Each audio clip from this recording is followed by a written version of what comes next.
Siya si Andrea Nicole Gak Eigenmann o kilala sa pangalang Andy Eigenmann. Siya ay pinanganak noong June 25, 1990 sa Marikina, Metro Manila dito sa Pilipinas. Si Andy ay anak ng mga veteranong artista na sina Mark Hill at Jacqueline Jose. Mga kilala at mga artista din ang mga kapatid at ibang kamag-anak ni Andy tulad na lamang ng kanyang kapatid na si Sid Lucero, ang kanyang half-brother na si Gabby Eigenmann, tito niya na si Michael De Mesa, tita niya na si Sherry Hill, at mga pinsan niya na sina Jeff Eigenmann at si Ryan Eigenmann.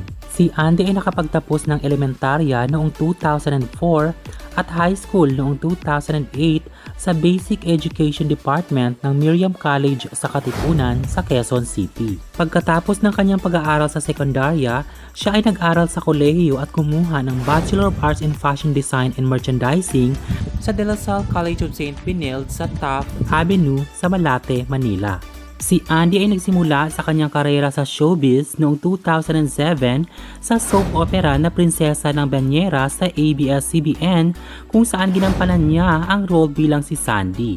Sa sumunod na taon noong 2008, si Andy ay lumabas sa reality show na Pinoy Big Brother Teen Edition Plus. Siya ang pangalawang house player na pumasok sa bahay ni Kuya at tatanggal sa ika-53 araw. Sa sumunod na taon noong 2009, siya ay isa sa mga 12 finalist ng Mix VJ Search 2009. At noong 2010, siya ay gumanap na lead at title role sa fantasy drama series na Agua Bendita, kung saan ginampanan niya ang dalawang role na kambal na babae na sina Agua at Bendita. Pagkatapos ng series na yon, si Andy ay naging bituin sa 8 episodes ng Your Song Presents na gumanap na may iba't ibang characters. Sa parehong taon noong 2010, siya ay naging bituin sa 2 pelikula sa ilalim ng Regal Films, ang Mamarazzi at Shake, Rattle and Roll 12. Sa sumunod na taon noong 2011, si Andy ay gumanap sa role bilang si Gabriel Gabi Marcelo sa family military drama series na Minsan Lang Kita Iibigin kasama sina Maha Salvador at Coco Martin. Pagkatapos panganak ni Andy, siya ay bumalik sa pag-acting sa palabas na Kahit Puso'y Masugatan noong 2012 kasama sina Gabby Concepcion, Jake Cuenca at Iza Calzado. Sa parehong taon, siya ay naging bituin din sa horror film na Frigidaire kasama sina Janice de Belen at J.M. de Guzman sa ilalim pa rin ng Regal Films. At sa romantic drama film na A Secret Affair kasama sina Derek Ramsey at Ann Curtis na gawa sa Viva Films. Bago ang pelikulang A Secret Affair, si Andy ay pumirma ng kontrata sa Viva Artist Agency, isang talent management din ng Viva Entertainment, kung saan din ang galing ang kanyang ina na si Jacqueline Jose. Sa sumunod na taon noong 2013, si Andy ay mas lalong nakilala at sumikat dahil sa daytime fantasy horror drama series na Galema, Anak ni Suma. At pagkatapos nun ay lumabas din siya sa 2014 fantasy drama series na Jezabel. Noong 2015, siya ay naging bituin at lead role sa Maalaala Mo Kaya kasama ang kanyang unang leading man na si Jake Cuenca. 2 taon nang lumipas noong 2017, inihayag ni Andy na aalis na siya sa buhay artista. Ngunit kalaunan ay nilinaw niya na ito ay isilo ng buhay ng showbiz na hindi niya tinitigil ang pag-arte ng buo. Noong November 23, 2011, isinilang ni Andy ang kanyang first baby girl na si Adriana Gabrielle Ellie Eigenmann sa pamamagitan ng cesarean section. Nang tinanong si Andy ng pagkakakilanlan ng ama ng kanyang anak, sinabi ni Andy na ang aktor na si Jake Ejercito, anak ng dating presidente ng Pilipinas na si Joseph Estrada. Sinabi din ni Andy na palagi nandyan si Jake Ejercito at mahal na mahal niya ang kanilang anak. Si Andy at Jake ay naghiwalay noong 2014. Noong 2018, si Andy ay nakipagrelasyon sa isang professional surfer na si Philmar Alipayo. At noong July 23, 2019, si Andy ay nagsilang ng kanyang pangalawang anak na unang anak niya kay Philmar. Isa na namang baby girl na si Keliana Alohi Lilo Eigenmann Alipayo.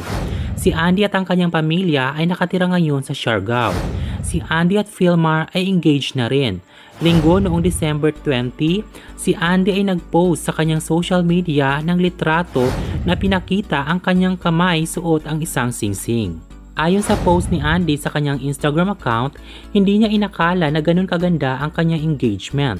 Nangyari sa paraang gusto niya at sobra pa sa hinihiling niya. Simple at sobrang sinseridad. Maapaw ang saya ng dalawa para sa isa't isa. At ayon kay Andy, sobrang bait na kanyang asawa na si Philmar at wala na siyang hihilingin pa. At masaya siyang makasama ito sa buong buhay niya. At nag-post din mismo si Philmar sa kanyang Instagram account. Ayon kay Philmar, masaya siya na napa-oo niya si Andy at sinabi na mahal niya ito. At nangako na alagaan niya si Andy, si Ellie, si Lilo at ang kanilang pangatlong baby.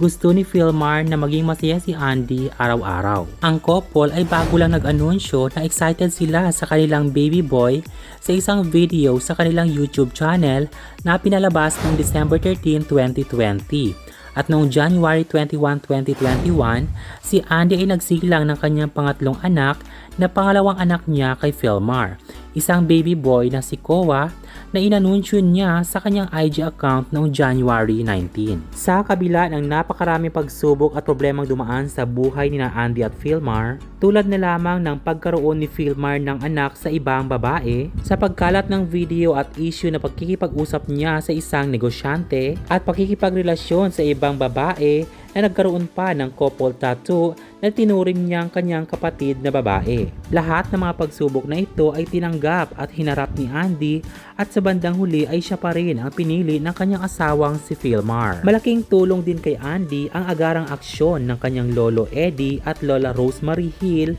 sa kanilang agad na pagpunta sa Siargao para tulungang magbati ulit ang mag-couple na si Andy at Philmar para maiwasan ang kanilang muntikan ng hiwalayan. Narito ang mga karangalan o awards na nakuha ni Andy sa kanyang karera. Noong 2010, siya ay nakatanggap ng parangal mula sa Juicy TV5 ng 2010's Most Promising Young Star, 2010's Breakthrough Artist, 58 FAMAS Awards, German Moreno Young Achievement Award, at 71st Most Beautiful Star sa Yes Magazine 100 Beautiful Stars. At noong 2011, GMMSF Box Office Entertainment Awards, Most Promising Female Star of the Year. At Most Beautiful Award naman sa Mega Magazines sa 10 Most Beautiful noong 2014. Alamin natin ang mga naging nobyo ni Andy bago pa man sila nakakilala ni Philmar. Albi Casino. Si Albi Casino ay naging boyfriend ni Andy Eigenman simula noong 2007 hanggang 2010. Ang kanilang relasyon ay nagtagal lamang ng 3 taon. Jake Ejercito. Nagtagal ng 4 na taon ang relasyon ni Jake Ejercito at Andy Eigenman simula noong 2011 hanggang 2014 kung saan nagkaroon sila ng anak na si Ellie. Brett Jackson. Nagtagal naman ng 2 taon ang relasyon ni Andy at Brett simula noong 2014 hanggang 2015. At Emilio Arambulo. Nakarelasyon naman ni Andy si Emilio Arambulo noong 2016. Ayon sa mamumbe.com, ang net worth ni Andy Eigenman ay umabot na sa $3 million o tumataginting na 174 million pesos. Atin naman silipin ang loob ng tahanan ni Andy Eigenman at Philmar Alipayo. At ang kanilang villa na ito ay matatagpuan lamang sa Santa Fe, General Luna sa Siargao.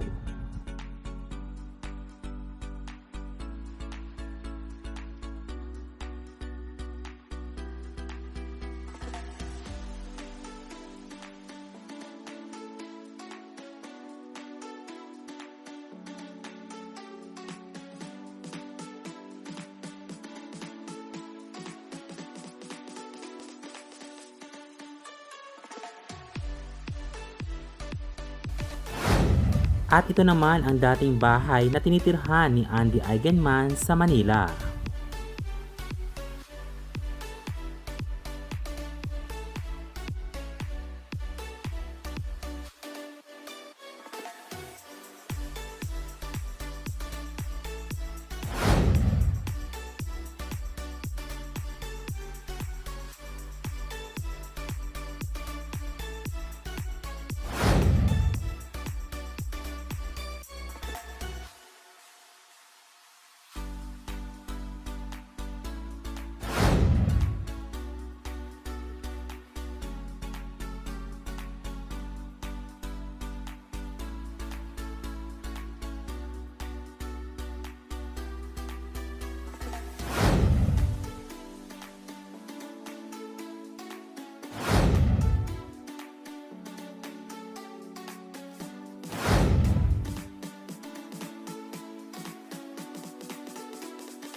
Ang magkopol na sina Andy Eigenman at Philmar Alipayo ay may iba't ibang business sa Siargao, kabilang na dito ang cafe at surf shop, snack bar at bar. Maliban sa pagiging isang supermom, napaka hands-on naman ni Andy sa kanyang mga negosyo. At sobrang maalaga naman siya sa kanyang asawang si Philmar. Ano ang masasabi niyo sa video na ito? Mag-comment na at mag-subscribe para palaging updated sa aking showbiz updates. Thanks for watching!